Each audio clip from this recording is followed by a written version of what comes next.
Good morning, everybody, and welcome back to the Blonde Cafe podcast. I'm your host, Brooke Villanueva, and I'm your 29-year-old millennial gal just out here living my best life. And I'm here to give you the tips, tricks, and tools to live your best life. And today, welcome to freaking 2026, baby. This year is literally giving me goosebumps. I am so effing excited. And I was going to put an explicit word in there. I think you know the word, but I know some people listen with their kids and, some people don't want to hear it. So I'll keep it PG-13 for now. But I am so effing excited for this year, you guys. And I don't know if it's like I get good vibes because 26 is my favorite number. It's my favorite number because I was born on July 26th, 1996. So sixes, in my opinion, are just like, I don't know, really great. 2016 was a really good year. 2006, I think it was a good year. I remember vaguely here and there different things, but Talladega Nights, my favorite movie, came out in 2006, I'm pretty sure. So I don't know, but 2026, I'm so freaking pumped. And I think it's like a combination of so many different things where I finally feel like I'm moving and grooving with my career. I finally feel like I'm getting that spark and that passion and that energy back that I used to have. And I don't know where it went. And I think that this is kind of something that's lost on everybody that kind of starts to become an adult. And being 29, of course, I'm a newbie adult. I'm still in rooms sometimes where I'm looking for an adultier adult. And if you're a millennial or a Gen Z, if you know, you know. I still often call my dad for random things like tax advice. But for the most part, I've grown up and you guys have gotten to see it just over the past, I don't know how many years, 3 years, almost 4 years now. Come on May will be 4 years of this podcast. Used to be called the Millennial Guide. So if you find old episodes, they're labeled under that, but it's still me. It's crazy to think about all the different things that have changed over the last few years. And I think I've kind of lost a little bit of my sparkle. Life be lifing sometimes. And I say that all the time, but it's true. Life sometimes gets in the way. Over the past few years, I've had everything from new relationships to moves to deaths in the family to career changes, ups and downs with my relationship. It's tough. It's tough out there. And I think throughout all of those things, it's kind of like you get bogged down a little bit. And especially if you're not being lit up by something that you do every single day, or at least multiple times a week, that's where it starts to get dull. And if you guys haven't listened to my recent episode about the recent career change that I've made, you can go back, you can listen to it. It's not the last episode with the owner of JK Style Grill. However, you should also go listen to that. But it's the episode before that. And it talks about how I have recently changed careers. And with that, I feel myself coming back to myself. And that's something that one of my new coworkers had said. She is also just now starting with the same company, KB Design. And she started the same week that I did. And she said it first. And when she said it, it really, really clicked in my brain. And she said, with this new job, I'm coming back to myself. And I feel that. I feel that on another cosmic level. And I think you guys can probably tell through my energy right now in this podcast. I think you can tell in my voice and in my projection. I often don't have our podcast scripted unless it's specific bullet points or if it's an interview that I'm doing. Then I do have a rough outline, but I truly believe in authenticity. And I think we need more of that on social media, especially with the rise of AI. So I try to really unscript my episodes. I do edit them. I edit them for clarity, the ums and the ahs and the long pauses. I edit them in that way, but I don't sit through and edit certain things that I say, or I don't cut out half the episode. And if you do that and you're a content creator, by all means, keep on keeping on. Part of my brand is being raw, unfiltered, and original. So with that, I think you can tell the difference in my voice, in my energy, in my projection.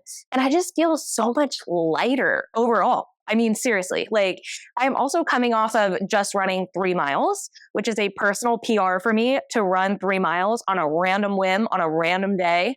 And I had this epiphany over the past year that I have become a runner now. I never have thought that I would be a runner. I've gotten into running here and there. I've always been into fitness. I've always been into wellness. Lifting has been my bread and butter because that was something that was easier to get into for me. And it was something that I could see progression really, really early on. It's something that I still love. But over the past year, I have become a runner. Shout out to my brother and sister, Kenny and Amy. They have been my motivation when it comes to running. And it's truly been a passion of mine. I'm now running 3 miles a day, whereas I started out running like half mile a day, started out on mile to mile and a half, and then mile and a half to 2 miles. And then I gradually took those increments, and now I'm running 3 miles. Still could have kept going, but I had to stop because, I wanted to record and my husband and I had plans. But I'm coming off of doing that. So I also have a lot of energy right now. And I haven't even changed out of my workout clothes. As you can see, I put on a little bit of mascara and a little bit of concealer for this episode. But other than that, you're getting it. My whole point is that if you are looking at this year and if you're maybe feeling discouraged or you're maybe feeling a little lost or you're not really sure like what you're doing, but you're not fully happy, or you can just tell that maybe you're like dull. Maybe you're like, I catch glimpses, just like the slightest like inkling of a glimpse of happiness or of like my old self, quote unquote. Maybe you catch glimpses of that throughout the day, throughout the week, throughout the month, throughout the year. But if you're not fully feeling that, I really challenge you to audit and see what you can upgrade. And this podcast is all about wellness, health, upgrading your life in many different ways, upgrading your space, upgrading, your quality of life in general. And that's not to say that not to be happy and content where you are, but to take inventory. Take inventory first and start with a gratitude list. That I think also has helped change the game for me. And to be honest with you, my wellness coach, Rocky Kitzmiller, she owns a business called Tune Into Wellness. So if you haven't heard of it, go check her out. She's amazing. She really emphasized gratitude for me. I was feeling a little lost. I was feeling a little like disjointed. I was feeling like my sparkle had dulled. And when I went to see her and I talked to her about it, she really, really emphasized gratitude. And so I've been doing that. And I remember to do it maybe 2 to 3 times a week, we'll say, sometimes once a week because we've been really busy. But my goal is to do it every single day. And I have this running notes app on my phone, and it's just called Gratitude List. And it's everything from the new pair of shoes that my friend gifted me to spending quality time with my husband, to spending quality time with my dogs, to going to a really awesome restaurant, to being thankful for my health and my family's health, to being thankful for a roof over my head, or being able to have this podcast platform and make new friends and make new career moves and have an amazing company that I get to work for, an amazing person and team that I get to work with. It has everything on there. So that is my gift to you, is to start thinking about a gratitude list first. And then when you're maybe feeling lost or unsure or nervous, you can go back through that list and even just spot read it, because it'll get long, y'all. It'll get really, really long. And mine already is. I think I'm probably going to have to make like multiple different notes to keep it all together. You can spot read and think, oh, I was grateful for the ability to turn red at that red light and I made it to my office on time that day. Just like the simplest little things, or the delicious new peppermint mocha latte at Starbucks, or really being able to curb my cravings at the end of the night, or my personal PR of doing 3 miles a day comfortably. That is my challenge to you, is to start with that gratitude list and build from there. And you're not going to remember it every single day if you're starting from ground zero. You're not going to remember to do it every week. This is very, very new for you. But that can be your motivation. If you don't want to feel like doing New Year's goals, if you don't want to feel like doing New Year's resolutions, because maybe say, come February, they kind of start to trickle out because life gets busy, that can be your grounding. And that's something that's really, really important. And I think, I believe wholeheartedly that we are on this earth to enjoy it. We are not on this earth to spend it Groundhog's Day. We are not on this earth to spend it on a life that we don't truly love and with people that, drain our energy, or environments that drain our energy. And so that's the entire point. And that's the entire point of like 2026. When you look at the year, you just want to talk about what your goals are. Do you have a health and wellness goal? And if you're starting, like I said, if you're starting just literally from scratch, maybe your health and wellness goal isn't to run 3 miles a day. Maybe your goal is to go on a walk for 10 minutes once a week. And then once you start to build that habit, maybe you extend that walk to 20 minutes, or maybe you do 10 minutes twice a week. And sometimes every single week is going to look different.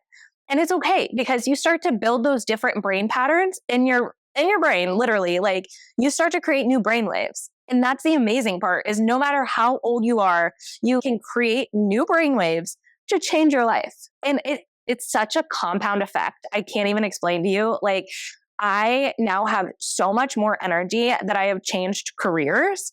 I have so much more energy literally for no reason.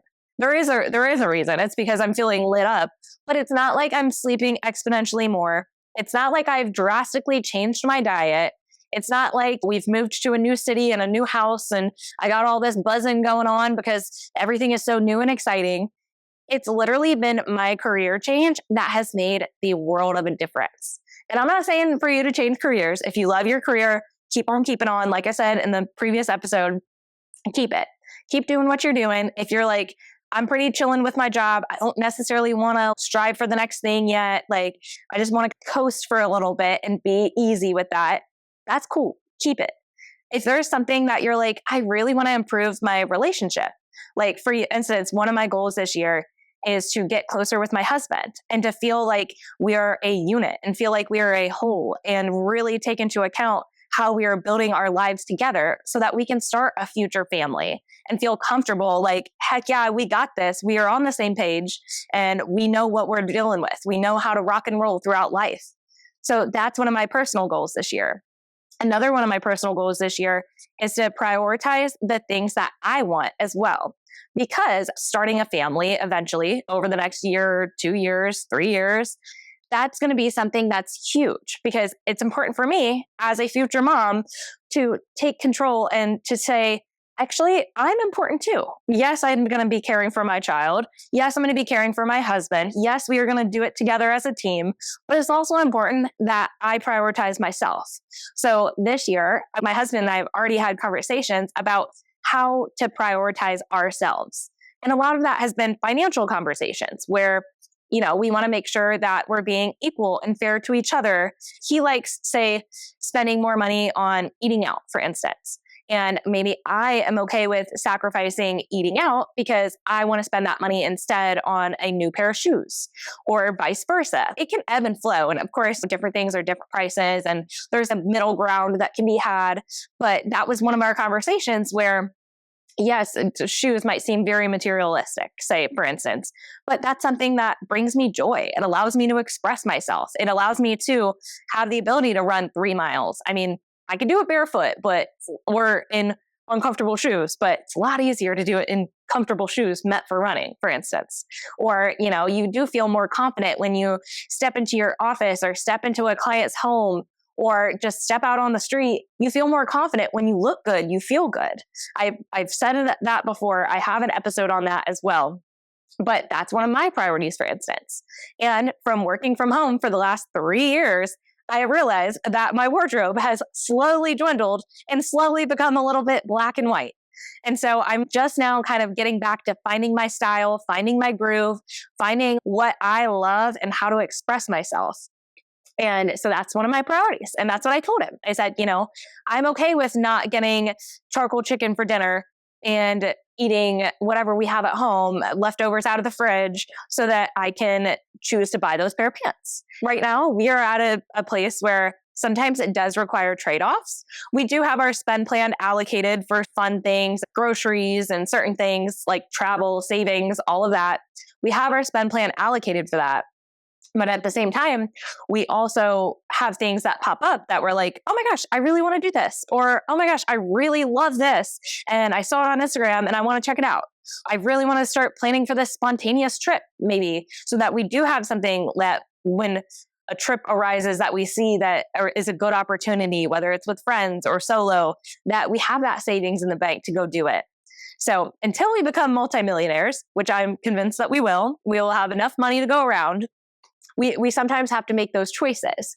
So that's something that we've already had the conversation about. How do we prioritize our wants, our needs, and also prioritize the whole? So maybe that's something that you can take back to your partner or your spouse and say, I didn't necessarily spend in alignment with what I wanted this year. Maybe you were sacrificing eating out more because, your partner wanted to, but really in your head, you're like, I don't really care about this, but I really did want that new jacket, but I didn't get it. So maybe you're kind of holding on to that a little bit. That's just a simple example, but maybe it's with something else, Maybe you feel like you're taking care of your pets more than the other person, or maybe you're taking care of your child more than the other person, or maybe you have different responsibilities and different schedules and you don't really feel like it's equal. Maybe that's that time to have that conversation.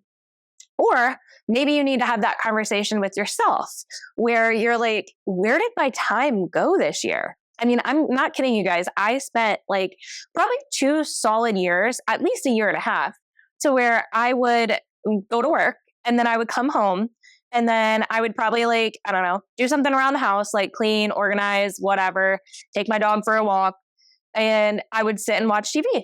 And then I would do it all over again. And then I slowly started to change that TV time into reading a book. So then I started looking at different books online and then listening to different books. And the more that I would read, the more that I would want to continue to read. So to me, that felt a little bit better than sitting there watching TV for 3 hours of the night, going to bed, getting up, going to work, doing it all over again. And so the more that I started to switch up my routine, some days I did still want to come home and chill on the couch and watch TV for 3 hours. And then other days I was like, no, you know what? I am going to pick up this book. Even if it mildly interests me, I'm going to buy it. I'm going to listen to it. I'm going to read it. And I'm going to start taking notes. It just led me to one step in front of the other of, okay, now I really want to read this book. Or maybe I didn't really love this one. So I'm going to kind of pause on it and then get a different one. Or whatever that looks like to you. Maybe you have a goal of, say, wanting to change your eating habits. And maybe you're tired of being ravenous at the end of the night. So instead, I'm going to figure out how to incorporate more whole foods throughout my day. And maybe not have that like drastic blood sugar spike throughout the day that gives you that really, really high and that really, really low crash. Because that was also happening to me sometimes where I wasn't properly fueling my body with the right things at the right time. I would start off my day. Sometimes I would start it off with protein. Sometimes I would start it off with carbs, or sometimes I would start it off with sugar. And then that automatically causes your blood sugar to spike. And then as soon as you hit that low, you want it again because your body wants you to get back up to where you were before because you were feeling good when you were up here. So it wants you to make yourself feel good again. And it gives you that spike again. So that's where I've learned to change my eating habits, even just in the order that I eat the foods of, okay, protein first. I know everybody's preaching about protein. We've been preaching about protein all over 2025. Everybody is doing it. It's the thing the cool kids are doing, but it's actually for a reason, y'all. And it does make you feel good.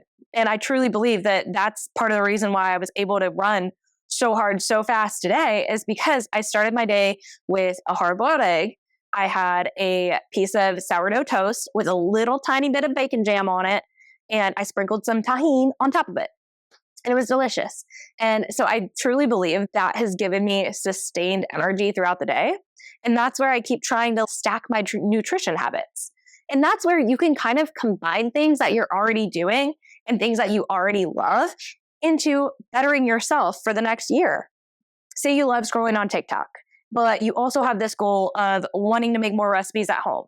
So you combine both scrolling on TikTok to finding more recipes that you can make at home and make them simple. Chances are, if you're starting from scratch and you're not really a home cook, you might not want to spend as much time that is required to make these very, very intricate recipes. So maybe you find someone on TikTok that does short, easy, under 30 minutes recipes. Or maybe, you find somebody that teaches you all about snacks and healthy snacks so you can ebb and flow in that way. But I challenge you to get creative, start that gratitude list, start taking inventory of where you're at now, You don't have to set these crazy New Year's resolutions.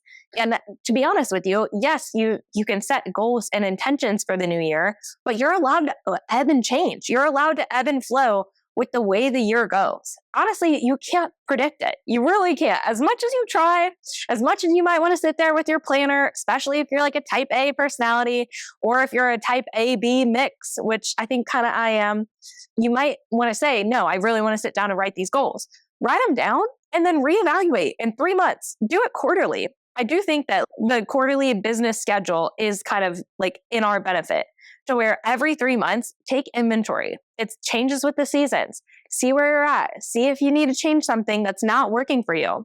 If you want to get up and work out at 6 a.m., but you're not a morning person, and you try it for 3 weeks and you absolutely hate it, maybe you switch to an afternoon workout.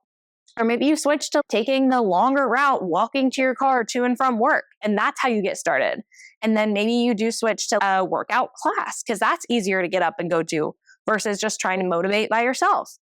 Whatever that looks like to you, challenge yourself to set those intentions, make your gratitude list, and then reevaluate in 3 months. See where you're at. See if there's something that needs to change. See if there's hard conversations that need to happen either with yourself or with others. It could also be a friend. It could also be a loved one. It could be somebody that maybe you're like, I am not going to, listen to what they're saying as much, because maybe they're filled with kind of anxiety or negativity. And you're like, I'm not subscribing to that this year. I don't want to talk about, how stressed I am or how busy I am. Maybe you just want to flip the script and say, actually, I get to go to work. I'm so excited to go to work. I love being able to have abundant time that allows me to spend making money for a life that I love. Or maybe you say, this schedule at work is not working for me anymore, so I'm going to look to change it. And that's where I'm saying, even if you're stuck, quote unquote, say at a job for, maybe you had a contract, maybe you made a year-long commitment and you're like, well, I can't get out of that commitment, so there's no point in looking right now anyway. This is your time to dip your toes in the water and say, okay, yeah, I might not be able to get out of that job without, lots of strings attached for another year, but maybe you say, I'm going to start talking to other people, dipping my toe in the water of this thing that I think that I might like.